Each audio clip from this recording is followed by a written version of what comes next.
Well, good evening, everyone. Welcome to the Center for Creativity. My name is Anina Collier, and look around. Look, these are the diehard Moth fans. One night was not enough for you. You could be at home in your Snuggie with your glass of wine or beverage of choice, but you are here, and I am so happy about it. We are going to make it worth your while, too. And part of how we are going to do that is we are going to start tonight with a brand new story, never been heard, by the one and only Alistair Bane. Welcome, Alistair.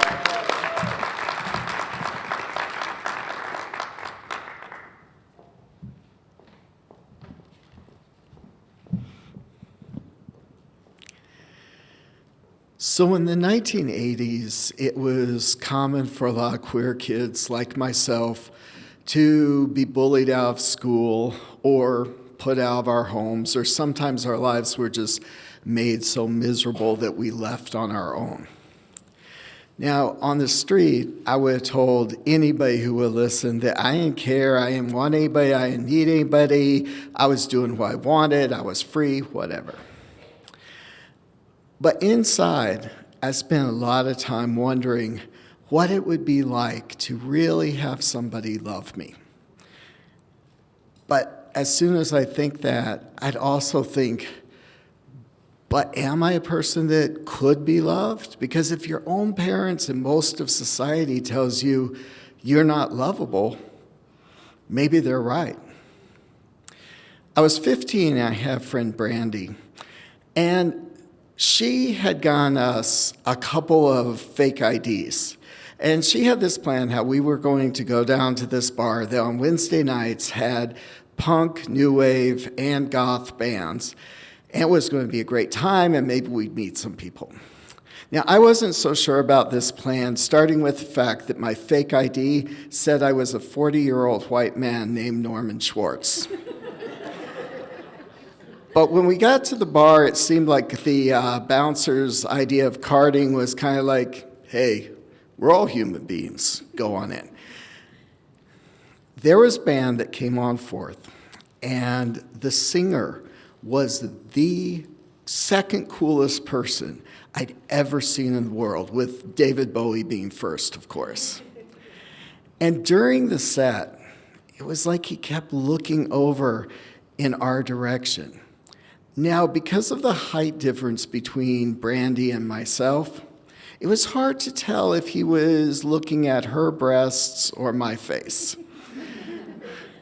But when the set finished and he came over to talk to us, he was definitely looking at me, and we started chatting, and after a while, he took my hand and turned it over and wrote his phone number on my wrist and said, "We should hang out sometime." I wrote that in Sharpie, so you can't forget me. Brandy was like, "Oh my God, that was the most romantic thing I've ever seen anybody do. I'm 100% sure you guys are soulmates." I was like, yeah, whatever, I don't care, you know. But inside, I was already planning our whole life together. And what it would be like when the people back home found out I was like in love with the second coolest person next to David Bowie in the entire world. So I gave him a call, and we arranged that Friday to go and see some bands at a different bar. I got there, fake ID worked again. We went up to the bar, he said, "Let's get some drinks." So this bar had a special, 25-cent shots of peppermint schnapps. Now, I was pretty streetwise, but I wasn't a big drinker, and I had zero experience with peppermint schnapps. But Danny, the singer from the band, he put $1 on the bar, and he said, "I'll have 4 shots." And I was like, well, maybe alcohol dosage goes by weight, and we were about the same weight, so I put my $1 on the bar and said, okay, I'll have 4 shots of peppermint schnapps. And we drank them down one after another. And then we started talking. Everything was going fine until the schnapps seemed to reach my skeletal system and turn my bones into pudding. And next thing I knew, I'd slither down the floor. I was just kind of this big person puddle laying there. And I vaguely remember Danny being like, "Are you okay?" And maybe some people carrying me to a cab and maybe crawling up some apartment building stairs. And the next thing I knew, it was morning. I was waking up in this room that smelled weirdly like Estee Lauder perfume. I looked over expecting to see Danny there, but instead there was a 70-year-old woman. She was reading Better Homes and Gardens, and she looked at me and she goes, "Oh, good, sweetie, you're awake." She said, you were so drunk last night. Danny was afraid you could, I don't know, choke on your own vomit and die. So he said he wanted me to keep an eye on you. I'm Danny's grandma, and he lives with me. And I was like, this is so not cool. And I was just like, okay, cool, thanks. I was grabbing my shoes, and I headed out of the bedroom, and I thought I'd just run out the door and never see these people again. But there was Danny sitting at the kitchen table. He had a cup of coffee in one hand, and on the table in front of him was my fake ID. He said, "Sit down."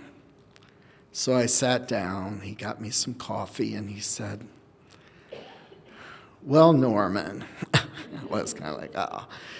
He said, because I met you in a bar, I assumed you were like 21, but how old are you, really?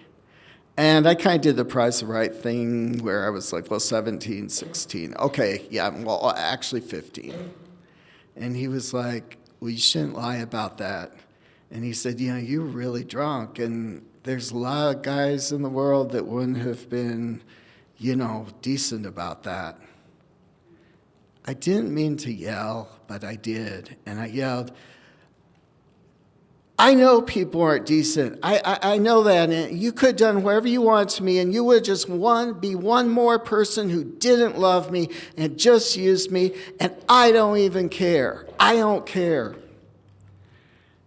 It might have sounded tough, except for at the end of yelling, I broke into crying, and I didn't even really know why. Like big, ugly, uncool sobs. I just still wanted to run out of that apartment. The problem was I had these really cool boots with all these little skull-shaped buckles on them, and they really had the downside of preventing a quick getaway. So I'm sitting there trying to get my shoes together, and I hear him say, "Hey." And it's like, "What?" And he said, "Well, you might be too young to be my boyfriend, but you're not too young to learn to play guitar." And I was like, "What?" And he said, "Well, I always thought if I had a younger brother, I'd love to teach him guitar, He went to the other room, and he got a guitar, and he sat down, and he started showing me different chords and different scales. And this time, as he put his fingers over mine to move them on the fretboard, there wasn't the same electricity that had been there when he'd taken my hand at the club, but more of just a brotherly affection. It wasn't the kind of love I thought I wanted from him, but it was exactly the kind of love I needed. After that, every week, I'd go over to his house, I'd hang out with him and his grandma and play guitar. And this lasted for about a year, and then he moved to LA. We kept in touch through letters. This was a time before cell phones and internet, so it was really easy to lose contact with people. But we stayed in touch until I was about 24. At that point, I'd just gotten out of rehab. I had about 3 months clean. I'd written a letter to Danny to tell him everything that was going on in my life, and he wrote me back. In the last paragraph of his letter, he said, "I hope you're really proud of yourself. I hope there are good people in your life that respect and love you, and I hope you still play guitar. Yes, Danny," to all three of those. Thank you.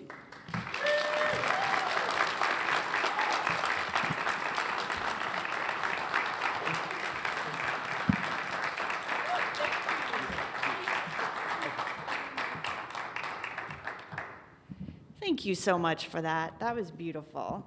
And I mean, how many of us were kind of having a flashback to our own peppermint schnapps experience, right? It's like cream de menthe or tequila or whatever it is. Thank you so much for sharing that story. So we are going to have a really casual conversation. It's going to be chill, and we're going to have time for audience questions, so I hope you have brought yours. But before I bring everyone up on stage, I want to tell you just for a minute, we are at the Center for Creativity, and I know some of you have been here many times, and some of you it's your first time, and I'm so happy you're here. We are part of Tulsa Community College, and everything that we offer is free and open to the public, and that includes the 7 storytelling intensives that we've been able to provide with the Moth over the last few years. So we are part of the Moth community program, and through this we've helped uplift marginalized and underrepresented voices, and it has been an immense privilege to work with the Moth these past few years. I hope that if you didn't receive an email from us, you will sign up on our list so that you can find out about these opportunities. So let's go ahead and bring up our panelists today, and we will have a quick introduction. Thank you.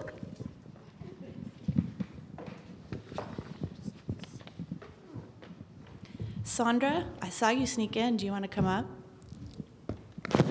Oh, and Jody too? No. Okay.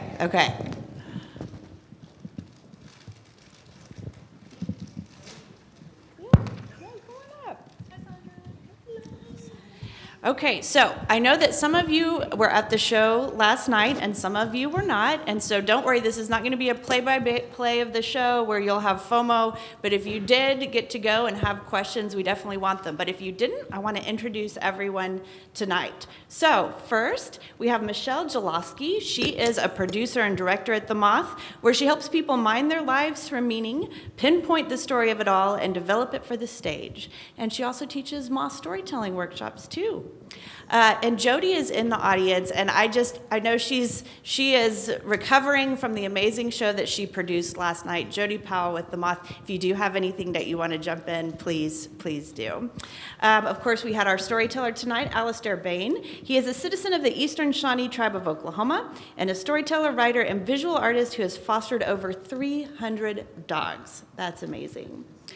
And then the lovely Deonna Marie. She is from Oklahoma City and a classically trained opera singer with 3 degrees in vocal performance and the writer-creator of her one-woman show, The Deonna Marie Experience, From the Crack House to the Opera House, which will debut this summer at Factory Obscura in OKC, a mere hour and a half away.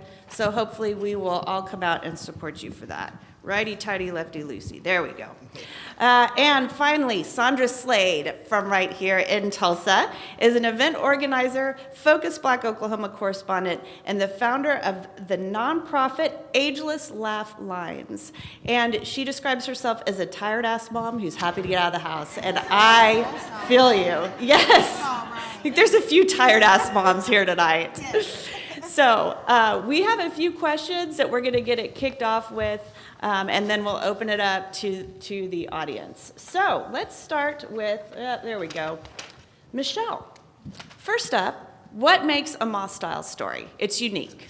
Yes. So, The Moth is all about true personal stories, no notes, just people getting up on stage telling true things that happened to them. We have a few things that we look for in a Moth story.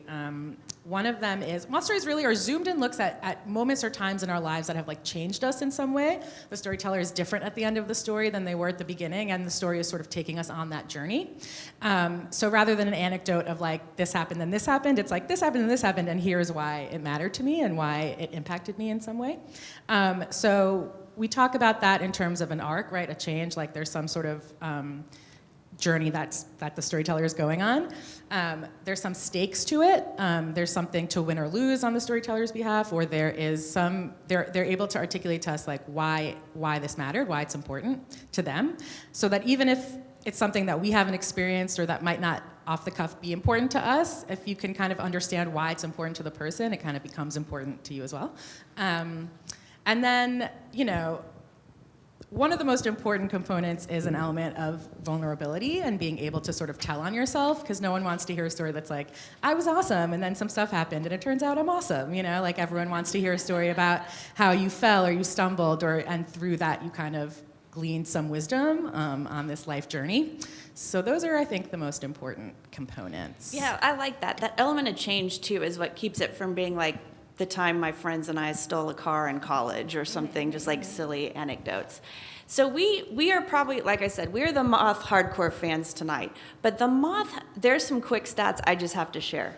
25 years, 50,000 stories, 600 shows a year, 28 cities worldwide, 575 public radio stations air this Peabody Award-winning Moth Radio Hour, and 100 million downloads a year of the Moth podcast.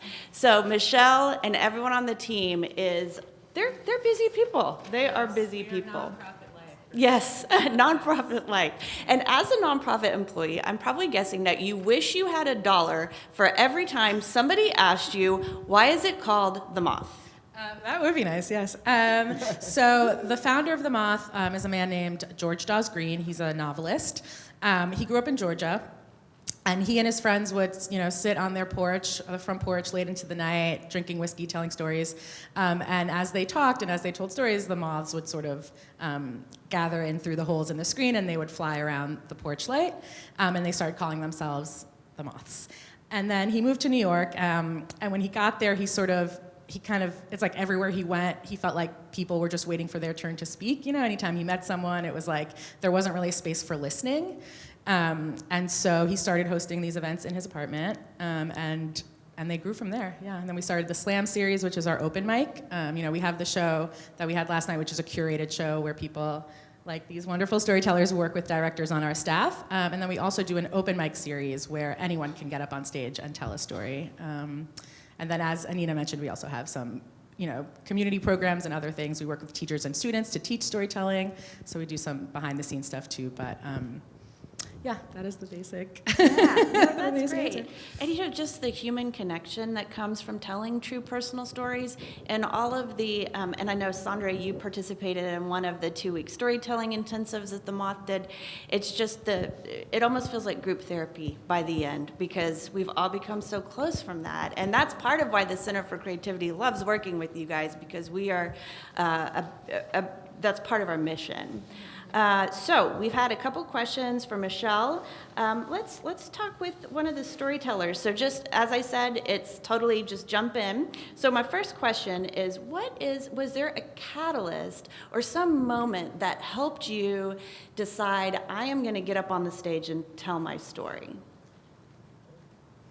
And make sure you use your mic too.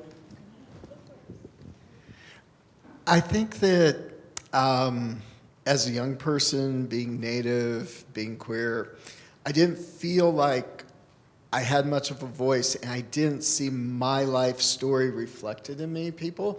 So I always loved writing and storytelling and art, and I got started with the Moth just by happen chance. A friend of my sister's said, I have tickets to this story slam. And I was like, what's that? She's like, oh, you'll love it, and you're funny, so tell a story. And I did, and about a month later, I got a call from New York. Only a month? I seemed like a month. It could have been 2. I don't know. It seemed pretty quick. We record, we do shows, as Anina said, all over the country, hundreds of shows a year, and we record everything. And people on our staff go back and listen to all the stories that have happened, and some of them we develop. Like we called Alistair and we're like, please come tell stories with us. Yeah, that's how we met you. And I think like storytelling is such a part of Shawnee culture too. It's how we teach. It's how we learn. I think it's such a beautiful way for people to learn about each other. Even if we think we come from very different walks of life, we find those commonalities of emotion and experience that draws us closer together. So you rose to Moth glory very quickly. Like, you told a story at the very first slam that you attended. Yes. That's amazing. I was sort of like, okay, sure, why not, which was kind of good. If I thought about it too much, I might have, gone stage fright, but it's just kind of like, but it's such, the Moth community is so warm that it feels like a very safe space to tell stories in. Even in the story slams where you're getting judged and people are giving you numbers, nobody ever gives anybody too low of a number because we all appreciate, hey, you got up there and talked about your life. We do tell judges not to give below a 7 unless the story is like offensive in some way. But yeah, because it is really hard to get up there. Deonna, Sandra, either of you have? Yeah. Yeah, you can. I can just talk into. What was the question? So what inspired you to get up on a stage and tell your story? Was there like a moment or a kind of vision for what you wanted to do, or did you just get drugged to a slam like old Alistair here? No, I actually, that's actually how I got into comedy. I got on stage and told a story at a contest, and I won, and the guy was like, why don't you try comedy? Even though I went in to be a burlesque dancer, that's another story.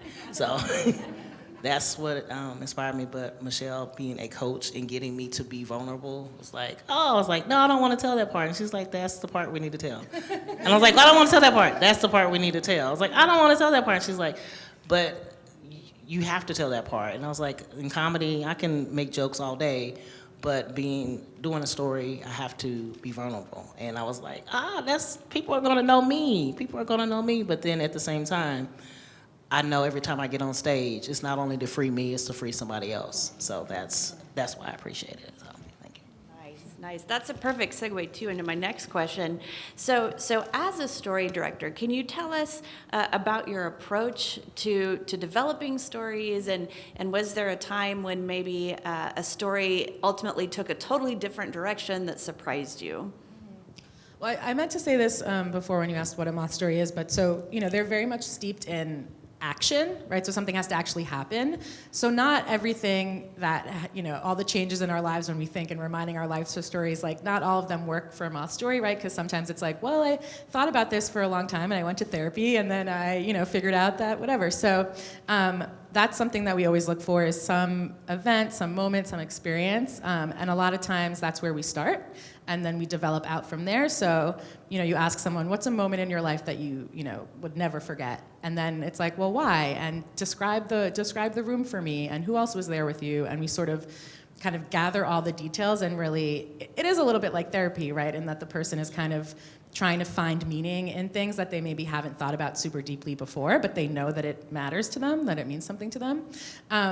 But then also we find storytellers all different ways. Like some, like Alistair, we found in a slam. So he already had a 5-minute version of his story, and developing it was just kind of adding a little bit more and some more details. And but sometimes people come to you with nothing. Or like George pitched from last night. I don't know, who all was there, but he told a very beautiful story about being in the Army, and he pitched like a 2-minute version of that. So somebody worked with him to really develop that out and bring all of the nuance into it. Yeah, did that answer your question? Yeah, totally. So I'm wondering if you can tell us a little bit more about the pitch line, right, that you mentioned. So if you're not familiar with this is a great way for, if you have a story idea, you can call the pitch line and pitch to the Moth your story. So we've already heard some things about what a Moth story needs to show change and development. Can you talk about some of the kind of pitfalls that people might want to avoid? On the pitch line? Yes. Anything that's like a cliffhanger, it's like, call me back to hear more. No, we just kind of want to hear the story and tell us what's important. I think a lot of times people will kind of tell a bar story, you know what I mean? Or it's like some wacky thing happened, and a wacky thing happened without a deeper level of meaning or a deeper emotional journey doesn't quite work for a moth story. I think those are the two biggest sort of, I don't want to call them mistakes, but the two biggest things to avoid when calling the pitch line. But just a plug for the pitch line, anyone can call. If you go to our website and search pitch line, you can find it. You can use your phone too to call a number, and you leave like a 2-3 minute version of a story that you might want to tell. And there's a couple of people on our staff, Jody and I, and a few other people who listen to all of them. We are a nonprofit, so we are a little backlogged, but we do listen to all of them. And then if anyone is interested in developing it, they would get in touch with you and see if you wanted to develop it. So yeah, definitely if you are thinking like, oh, I have a story I might want to tell, you should look into that. Very cool. One thing that maybe one of the storytellers wants to jump in on that I learned with the Moth that I think is so helpful is doing summary versus scene. Because when you're thinking of like a story that maybe encompasses like a year or 2 years of your life, you're like, how am I ever going to get that into a 5-minute story? And that technique of thinking about a scene versus a summary is really helpful. Do any of you have any gems of wisdom to share for us about how do you use those techniques when you develop a story?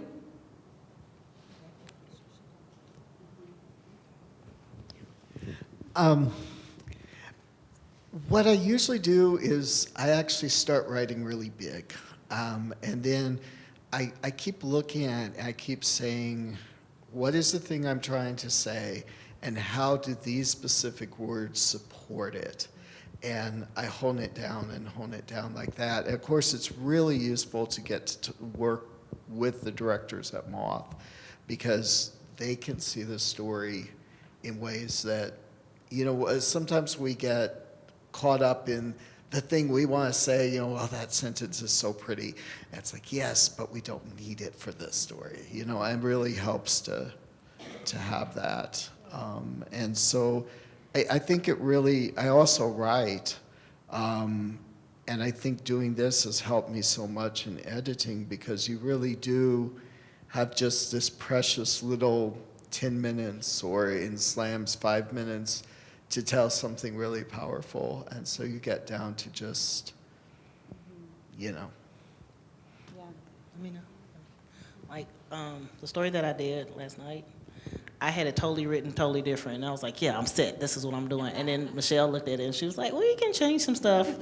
And at first I was like, no. And then I was like, let me just give it to her. And she helped curate it so well. Just like, let me move this, let me move that. And then also as a storyteller, you have to be open to that change, because it is your story and they're not trying to change the story. They're just trying to help you to tell the best story that you can. And I appreciate it. So. I think with the scene to summary versus summary thing, I think that's why knowing what your story is about, like what it's really about in a sentence, we like to say, at the end of the day, that helps you decide what you're going to keep in, what you need to zoom in on, what you can just kind of laundry list. Because a lot of times these stories encompass a lot of different things, right? It's not just one way that you changed. You kind of maybe change in a few different ways, or you can look at it from a few different angles. So, Moth stories are really like a little slice of a story. And when you can really articulate what it's about in one sentence, at the end of the day, what it's really about for you, that really helps kind of figure out what needs to be included and what, even though you love it, you might have to let go for this version. And that's such a great technique for communicating any ideas. It really translates into so many areas of your life. If you can say what you need to say in one sentence, people are going to get it.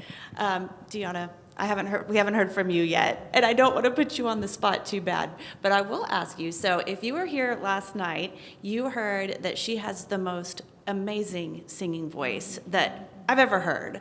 And so clearly in your story last night, you're talking about your comfort with singing and the joy you have when you get to express yourself that way. How has it been being on stage telling stories compared to singing? Do you get more nervous, or is it a similar vibe? Tell us about that. Oh, yeah, it's a completely different vibe. As an artist, as a singer, as a vocalist, I kind of get to sometimes make up my own world, or really put on a show. Where the Moth, they want you to just be yourself, and that was really difficult for me to do. I didn't realize that, because I'm such a performer, and I'm like, okay, I'm going to tell you this story, but I don't have to do all that. I'm going to tell you this story, and I want you to come in. And so I think that was the biggest thing for me as an artist, to learn how to just be myself and completely be vulnerable and be okay with that, because when we're vulnerable, we grow. And yeah, if that answers the question. Yeah, definitely. That's great. When we're vulnerable, we grow. We need to put that on a poster or something. It's like a little kitten hanging off a branch or something. Let's talk about nerves and stage fright. I mean, I think that's probably what keeps a lot of us from getting up on stage and sharing a story. It just seems like, public speaking is a phobia that a lot of people have. Do you get nervous? If so, how do you deal with it? Anybody want to talk about that? I get nervous all the time. All the time I get so nervous. And I think a lot of times, if I'm being honest and vulnerable, and I always will be, because I grow every time. But it's, I think we all kind of worry about what other people think. Honestly, if we're being honest, I mean, what are we afraid of? Are we afraid of what somebody might think about what you might say, or what you might do, or who you really are? And really, that question really has to come back to them myself, for me to explore so I can grow. You know what I mean? And it was somewhere else I was going with this. Can you tell me the question one more time, just so I can? Really, at its root, it's just how do you deal with being nervous? And so what I do, for me, I know what I do and who I am is not for me. I was created for other people and to help other people grow. And that's what I live and breathe. So a lot of times, if I am nervous, I breathe. And I take the time to realize that I am not doing this for myself. I am doing this for other people. So that's how I deal with it. That's beautiful. Thank you for doing it for us. We appreciate it. It was awesome. Yeah, there we go. Thank you. Anybody else want to talk about nerves, or? I mean, I'm nervous all the time. But I mean, doing comedy, doing storytelling, other stuff that I do, I'm nervous all the time. Everybody's like, how do you get over it? I was like, I don't. I still get up on stage knowing, like Deonna said, I'm not doing it for myself. Well, for comedy, that is also my therapy. And I was like, I'm making you laugh through my pain, as, Kevin Hart says. But I think about it like, okay, I'm gonna do it and it'll be done. Like last night I was so nervous, I was like, I can't remember this. And George turned to me and he was like, oh, well, what's your first line of your story? And then I said it and kept going. I was like, oh, he calmed my nerves. So you can find something, like I had a little pebble I would rub, and that was my thing to get on stage, and I didn't have it. Then I would look at a picture of my kids. And it's like, oh, I'm doing this for them, and get on stage. So you're always gonna have nerves. I always tell people, if you get to the point where you don't have nerves, you need to stop. So. Yeah, it just means you care. Yeah. And oh no, please. Like for me, I'm more of a behind the scenes person. Like, don't really. No, I think we got a mic problem. Thanks. I don't really get up on stage, but I've seen a lot of people and kind of helped a lot of people tell their stories on stage, and it's very, very humbling, because literally everyone that I've worked with, from people who get up on stage all the time, like famous people you would think would just, they're used to it, every single person is nervous to get up on stage and tell a true personal story. Like, because we're asking them to be vulnerable, because we're asking you to tell on yourself, like, it really is an equalizer, and I don't think I've worked with anybody in the hundreds of people I've worked with who hasn't been like, ooh, nervous to get up there. Yeah, we can probably just put that mic down. It might just be out of bat. Oh, it's hot again. Yay. So, Alistair, I have a question for you specifically. So if you're a fan of The Moth, you've probably heard a story from Alistair before. He's been on the Radio Hour. You can find his stories on the website. As you continue to develop stories, can you tell us kind of like, how do you mine your life for stories? Or sometimes do you find yourself in a moment and you're like, oh, this is a story? Are you looking back on it? Talk us through that. I think that I kind of look like Michelle was talking about for those moments in my life that I've really changed. I think all of my stories kind of are about change. My first story was kind of more lighthearted and fun, about being asked to sing a solo hymn when I don't sing, I didn't know any hymns, but I think too, I look for things that are universal human experiences, like embarrassment or unequated love, or all of the different things. But yeah, it's both basically things that have changed me. And I kind of, my daytime job is quilting, so I'm sitting in a room alone. So I tend to practice telling my stories to myself. And if they bore me, that's probably not the one. But if I kind of enjoy it, I think maybe other people would too. I mean, you are so good at taking something that somebody else might just have forgotten even happened and really making that into, like, building meaning out of it, and yeah, you're kind of a master at that. I like that. I'm wondering if any of you, in telling stories or in helping people develop stories, have you found that helps you find meaning in your life or healed you in any way? Has that process, how has that changed you or helped you?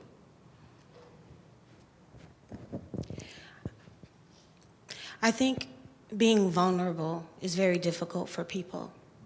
And I know why. I mean, I understand it. I mean, you just don't want your business in the street. You know what I mean?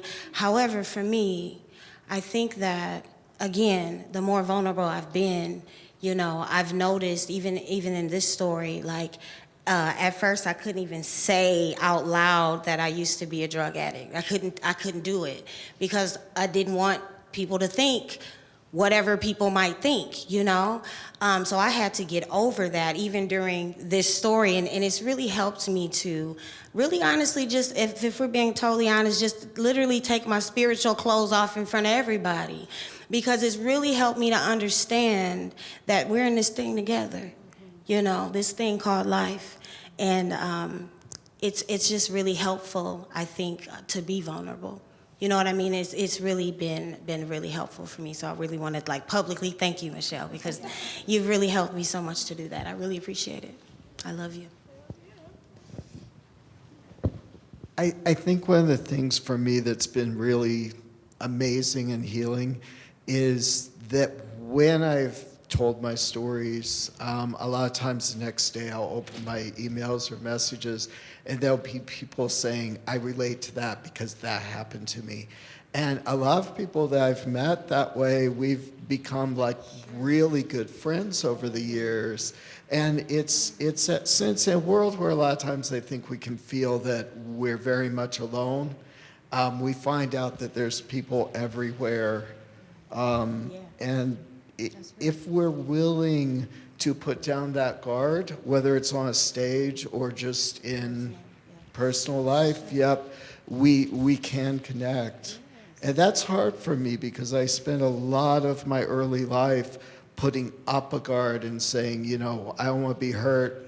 I'm just, over here. So it's been healing in that way. Do any of you have anything you want to add before we open it up to audience questions? Random thoughts, ideas that popped up? I want to thank Michelle. She's amazing. Jody. Yeah, because before I got on stage, Jody grabbed me and she was like, you got this. And I was like, I do? She's like, you got it. And I was like, okay, I do got it. And I was like, okay, I can get on stage. I do got it. So I just want to thank them, and I want people to drive around. Tell your story. Jody, do you want to say anything? I just want to, I just felt like I was, I just saw a scene from a movie and I'm so silly. But I just want to encourage anybody who's out there who has a story, open your mouth and share it. Because if nothing else, it will heal you. But I promise you, it's like a fountain spilling over. Your water will touch somebody else and it will penetrate them. So tell your story. Get from behind whatever you're hiding behind, if that's what it is, and heal yourself, because it will. I love that. And yes, thank you. One of the things that I've heard told in Moth workshops a lot is no one can tell your story but you. And your story is never perfect and also always perfect because it's your story. Okay, so let's bring some audience questions. So ground rules, this is not the pitch line. This is not the time to pitch your story, but we want to hear your questions. So is it about, for the storytellers or for Michelle? Just come right up and use this mic. Don't be shy. And let's get some audience questions. All right, we have someone from the back. Yes, you're sitting in the back, but you're not shy. Colgate representing. Woo! Thank you. I actually learned about the moth from a friend I went to Colgate with. We were road tripping through France, and she put on the podcast. And that was in 2018, and it's been a really fun road since then. I started listening to it when I was exercising outside to distract me from the cardio. And I had this question before I listened to you guys and learned who you are. So this question might be for you. Sometimes I would be listening to the podcast and there would be really funny stories and really jarring stories and sometimes really sad ones, and I'd be like crying in the middle of the college track. And even then I was asking, like, how do you guys put together those episodes, or when you're maybe creating an event in person? I haven't listened in a bit, so I'm not sure if you do like trigger warnings or anything like that, but like, how do you decide to put together stories, curate them? That's a great question. Thanks.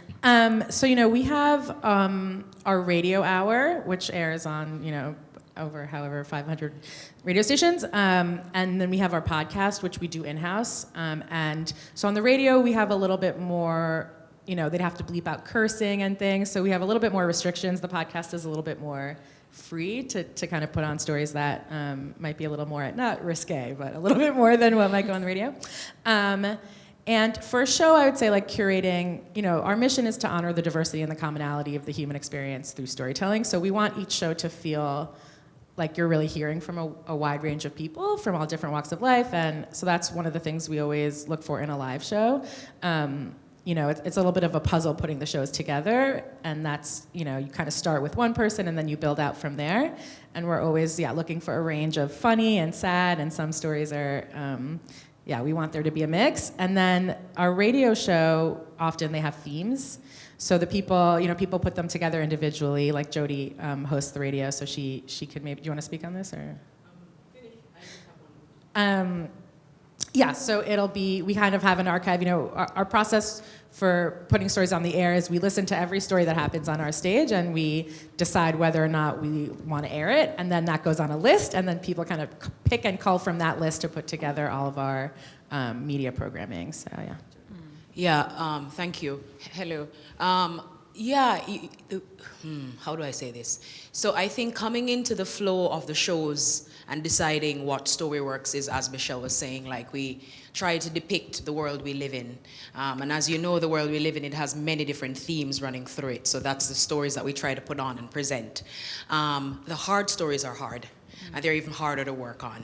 And they take a long time. And you have to draw really a fine line in terms of what you're asking people to revisit, how you're asking them to do that, how you're asking them to recreate moments from their lives, sometimes of extreme trauma and really rough moments. But I think we do an interesting thing at the Moth where we ask people to tell the story from the scar and not the wound, right? You take a little bit of step back from that hard moment in your life, and it gives you a sense of reflection that you can then come to a stage in front of hundreds of people, be vulnerable, visiting these hard moments, but being able to share them. And so when you're hearing these stories, that's the aspect, or that's the vantage point that people are telling these stories from. But it's imperative and very, very important to us that the stories that you're hearing, it really touches even the hardest points of the human experience. So we have a window even into those very, very hard worlds, and the funny ones as well. That's really cool. Thank you for sharing that. And then just a follow-up question. Yeah, go ahead. Do you guys run any of the workshops here in Tulsa? Yeah, so the Center for Creativity, we are lucky to be able to offer 2 storytelling intensives a year with the Moth. Most of those have a focus on uplifting marginalized or underrepresented voices. Some are kind of everybody in the pool type of thing. So we have one coming up in November that's a focus on Native voices. We have another one in the spring that is yet to be determined. So I definitely suggest you get on our email list for that. And then I definitely need to talk about OK So. Do we have any of the OK So ladies here? Not tonight. Although I bet some of you are OK So fans, and I know you participate in OK So. So they are a storytelling organization that offers story slam almost every month at Living Arts. And so it's the typical slam environment. You put your name in the hat. It's based on themes, and you get up and you tell your story. And then they have the Grand Slam at the end of the year. So that is a great thing to get involved with. And we also will be starting at the Center for Creativity story workshopping sessions the week of each slam. So you can come in, you can workshop it, you can get feedback, and then get up and tell your story. So definitely get involved. The storytelling community here in Tulsa has been really developed, and there's a lot of great people for you to meet. Cool. Great We also have a questions. book that we came out with about a year ago called How to Tell a Story. If you can't make your way to any kind of workshopping thing, but you are interested, and it's sort of a wealth of information about how to think about your life in terms of moth stories, how to craft them, how to make them better, how to tell a story. Wonderful. That's what it's called. That's great. you. Thank you for being the first brave person to get up. Woo, yes. Give Miss Colgate a hand. And I will say, too, before I forget, that our first story workshopping will be in December for the December OK So Slam. Yes, let's hear your question. Hello. So this actually goes along with something you were talking about with hard stories and exposing yourself there and spiritually naked and loving it. So when you find yourselves in those, both as a storyteller or helping to coach a storyteller, and you're feeling that naked and vulnerable, is there some sort of armor that you employ temporarily or bandage on the scar instead of the wound so that you don't re-traumatize yourself with some of these stories? What are your methods for those? And I've been standing up for a while, so I'm gonna go sit down. How do you not re-traumatize yourself? I don't, like Jody said, you go from the scar or the healed scar as opposed to the wound that's open. You're gonna pick at it and it's gonna, get a little blistery. For me, some days, like when I would talk to Michelle, like, yeah, I got my nose, and I would sit there and be like, oh! But at the same time, as we've been saying, you have to think about, this is my story. I need to get free of whatever. I need to give this to someone else. I need to let someone else know. And it's not hurtful, but it is therapy, like deep therapy. Sometimes I would just sit there after I'm reading my story to myself and sit there and think, wow, okay, I did do that. Oh, wow, I came over that. So it's, you're gonna, pick at the scab a little bit, but, and through that, know that at the end, you're gonna come up with something great, which is you and your story. And you have great people. Sorry, just because I know you from comedy, do you find that your urge is to trivialize that trauma and try and add that sort of shaky phenomenon? Oh yeah, ask Michelle. I was like, can we just do a joke? Like I can just do a joke through this, as opposed to going here and like, oh, I was tired, and she was like, but why were you tired? I was like, oh, it was a bad day. But why was it a bad day? Like going into that depth of, let me go to this scene of, I was sitting here, I was feeling this way, I felt hurt, my feelings were hurt, I felt sad, I wanted to cry. To that depth, and I was like, oh, I did feel that. And then so for me, it helped me realize that's the feeling I felt, as opposed to overlooking it. Because in comedy, yeah, I made a joke, I stepped over that, and I kept going. But in story, like, no, that is me on stage, that is my life, that's my story. And that scab is there, but it's a scab now, it's healing, so I felt good.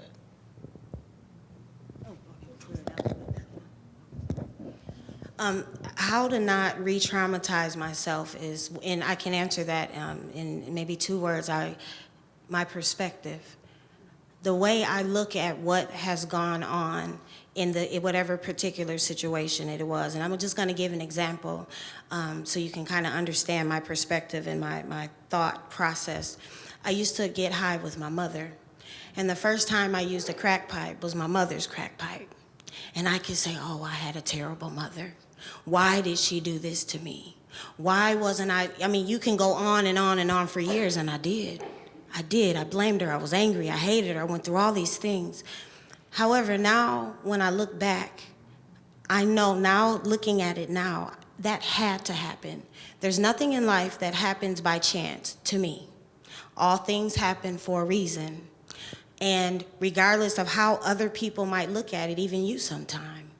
And because I used with my mother, it allowed her to see, and when I became clean, she saw that it was possible to be clean. She didn't even know. She was stuck in a world that she didn't know she was stuck in.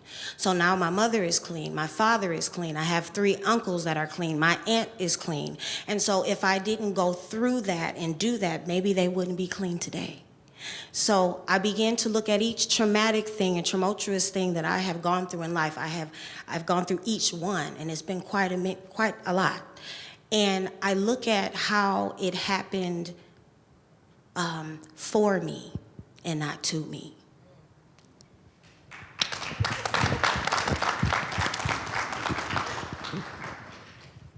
I think that a lot of the trauma I felt in my life actually compounded by not feeling heard or seen.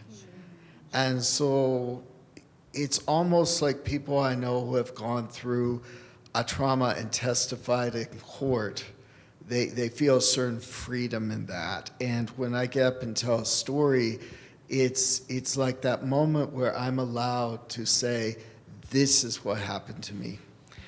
I do think for some stories that I've needed time, that I was in a place when I was younger where I wasn't even sure what that was about. But when you get enough distance from it, it's like you come to a place where you realize that, as Jody said, it is a scar, not a wound, you know? And the beautiful thing about it is that when you're healed enough and you tell that story, you will start other people on their healing journey, you know? We have a saying that words are medicine, and every day we get to choose to be good or bad medicine to each other. And so, you know, words are powerful, you know? I love that. Thank you all for sharing those perspectives and those words. That was a great question. Who is up next? Yes, come on up. Use the mic so the people on the live stream can hear. I've not shout out the people on the live stream. We are happy you are here. Okay. Hi, thanks for the show last night. It was really fun. Okay, I have to confess, I'm having one of those, what, there was no Santa Claus moments? Like, I'm hearing about developing stories, and I think somebody even said the word coaching, and I'm kind of concerned now because I'm wondering if there's like a man behind the curtain pulling levers and that the storyteller is becoming a performer. Please don't tell me that there's no Santa Claus. Like, no, I mean, you know, I think the reason our process works so well is because it is a bit like therapy, and that's hard to do on your own, right? Like, you need somebody to help guide you and facilitate through that process. And it can be hard to know, you know, when it's your life, it's like everything seems important, right? Like, you're like, well, I don't know what to you know, a lot of times people are like, I don't know what to leave or what to, you know, and so my job as a director is to help people really kind of craft their experience. Like, I'm never giving them the words to say. They're always, you know, it's their story and they're telling their story, but I'm helping them maybe structure it or order it in a way that would kind of work best for our format. So yeah, at the end of the day, I mean, it's their, you know, it's their story, and our role as directors is really to help facilitate somebody's understanding and mining of their own lives, and to kind of be able to articulate it in a way that fits in our storytelling style. Yeah. Yeah, there's still a little Santa Claus there, because you still have to, you still have to remember that there's the open mic, right? So we have the open mic shows, and people come up, and the stories that are 5 to 6 minutes that you hear, they're the ones that come up and tell it. Sometimes when I work with people on the longer stories, the 10 to 12 minute ones, which can be difficult to put together, I say, imagine me as the person that is the first audience member in your story. And all I get to do is that I get to raise my hand at the end of what you tell me that you'd like to tell, and I get to ask a few questions. So if you're telling me that the story is about the time you jump out of the helicopter, I'm asking, where were you heading before? So I just ask the questions that the audience members would be thinking about naturally if you're meeting a stranger and telling them a personal story for the first time, and you don't get a Q&A like now. Right? So that's the structure you work through. It's like an editor, and I come in and I say, all right, your life is a whole book. We just need a chapter. Which chapter? You want to talk about the driving part? All right, cool. What type of car? Where are you going? Why were you going there? So it's kind of just like putting it on track. If you're writing an essay, you always have somebody comes in and say, too much essays. You know, all right, you have to end it here. We need 750 words. How do we make sense of that in 10 minutes in front of strangers? And that's the big thing is, it's 10 to 12 minutes, and that is often very hard to achieve on your own. Because, people can go on. And again, these are usually experiences that, are big and important in people's lives, So it, again, can be very hard on their own, on somebody's own, to kind of know which direction, is the right one to go in, or which details are the ones to include. But, it's always the storytellers coming up with the stories. The last thing I'll add to that, I say to storytellers very often that, the storytellers lead the way. You have to lead the way and I'll follow. And sometimes you have these precious things, like when you're working on storytellers and you're editing a story, and the story is about the husband, you want to put everybody in the story, and it's really hard to tell somebody to cut the grandmother. It's really hard, especially as your grandmother, I don't think she's in this version, But it's really interesting because you just have them. This is a story about the husband and the divorce. That's the realm you have to stay in. When you write the next chapter, then you can talk about the grandmother, the kitten. So you just need somebody to listen in and say, if you're going to present it to strangers who will never get to meet you again, what might they need to know so they understand what matters to you or why you're telling us this story? Welcome. Thank you. Yeah, go for it. This is related. So how do you know when it's done? How do you know? Because I could see the perpetual wheel of one more edition, one more workshop, one more question, one more session, listen to me one more time, how about this? And never get out there and do it. So as a storyteller, how do you know when you're ready? And as a director-producer, how do you know when they're ready? A lot of times we are developing stories for particular shows. So sometimes the show is happening, so the story's done. And a lot of times too, people sometimes, our shows are five storytellers, the curated shows. It's usually a mix of people who have told their story on a Moth stage in some other city before, and somebody who has never told a story with us before. So like Sandra had never told her story before, but Deonna has told it a few times, and Alistair a few times. And so, in the process of telling it, because it is, a live art form and the story changes a little bit every time the person's saying it because there's no script, the stories kind of keep developing even after they have been told on stage if the person tells it again.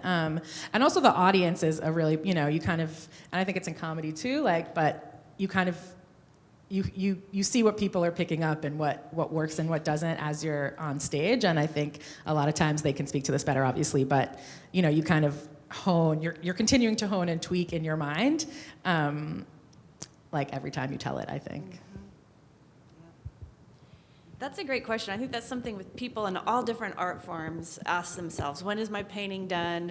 When is my musical etude perfect enough? That's a great question.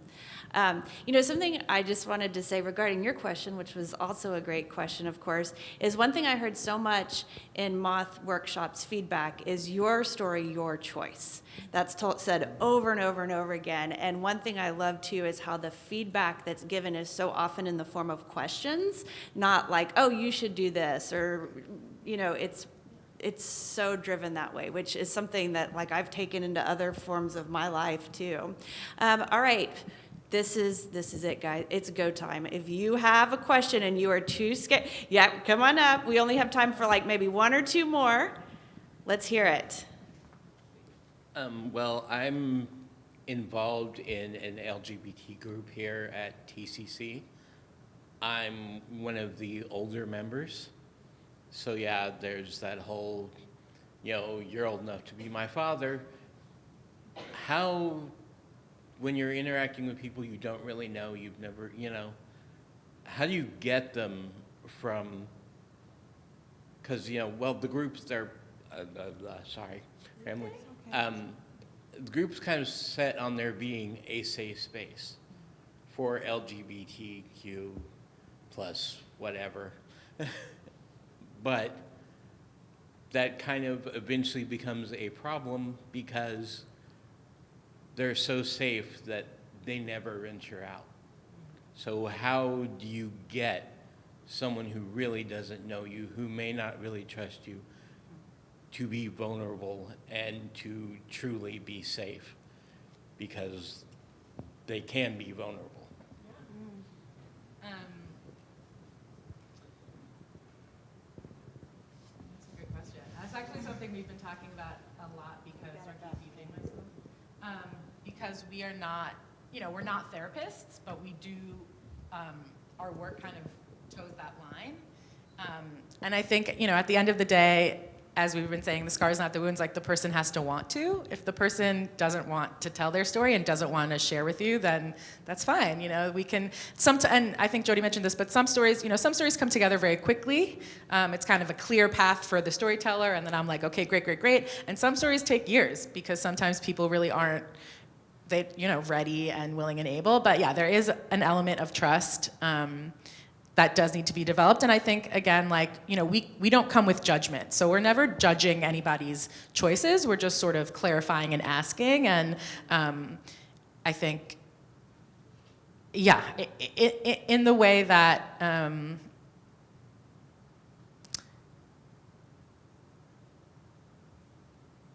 I'll just say, yes, I think that somebody has to come willing to be open, and if they're willing to be open, then we're ready to receive that and reflect that back to them, and if they're not, then that's okay, and they might not be ready to tell their story, Or do you want to say something, Jody? Great question. All right, I think this is it. Come on up. Our last question of the night. Our time is drawing close. Are you involved with TCC at all? I think I have this impression that maybe you are. Yes. Hi, I'm so nervous. Okay, so earlier you mentioned that some of the best stories provoke change in either yourself or maybe someone else. And then we change all the time as individuals. So I guess my question would be, how do you sit and decide on what moment and build on that to tell your story and tell everyone about that change that happened in you or someone else? So. Thank you. Good question.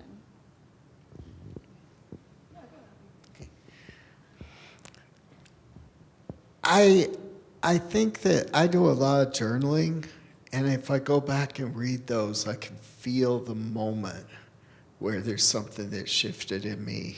And a lot of times change comes with some discomfort. So I can look at moments in my life where I was uncomfortable. And it might have been a good thing, but it was still uncomfortable. And that's when I find that moment of change. Vulnerable, uncomfortable, thought I knew where I was going, and now I don't have any idea where I am. And that's the moment. But that's a beautiful moment. That's what I look for. We have a bunch of prompts that we use, because a lot of times people will be like, I don't have any stories. And you're like, yes, you do. You just need to think about it. So for example, some of them are like, if your life were a movie, what would one unforgettable scene be? Or what's something somebody said to you that you'll never forget? Something super specific that you can start, and then you can kind of, as I was saying before, you ask questions about that. Like why, you remembered it for a reason, even if consciously you're not sure why exactly you said that memory. And so that's part of the process of developing the story, is kind of uncovering why you remember that, why that was what you were moved to say, what that really meant to you. And as I said before, because Moth stories are very much steeped in action and something happening, a lot of the changes in our lives do not make for good Moth stories because, again, they happen over time and they're not, it's not as a result of, winter coming towards you, and you're like, oh, there's not a moment that you could necessarily pinpoint. But even if it's a story that wouldn't like make a good moth story, I think the sort of development aspect of kind of asking yourself questions and trying to remember everything that happened that in that moment or whatever, kind of giving yourself the ability to sort of dig deeper and to look more and to be like explain the situation that you've thought of, I think is still helpful, even if isn't going to make a great moth story. It's still worth it. That was a great question. Thank you for coming up there. Now is the time where we say all the thank yous. I want to start by thanking the Moth for the partnership with the Center for Creativity, for coming to Tulsa, for staying an extra night to be here with us tonight. Thank you, Michelle, Jody. It's such a privilege for you to be here and work with us and in Tulsa. Thank you.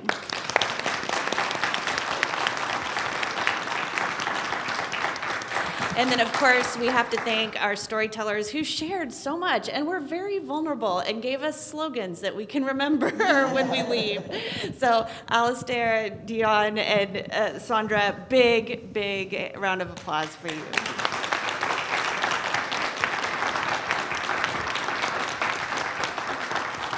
you so much for having us. That darn mic. No, I keep hitting something on it. But thank you so much for having us. You've been awesome, and Anita's the best, and you guys should come here all the time. All of your things. You heard it here. Come back to the Center for Creativity. Thank you, Michelle. And thank you to all of you who came out on a cold, dark night for more stories. We appreciate you. Thank you for watching. We're at centerforcreativitytulsa.com. Have a great night. Bye.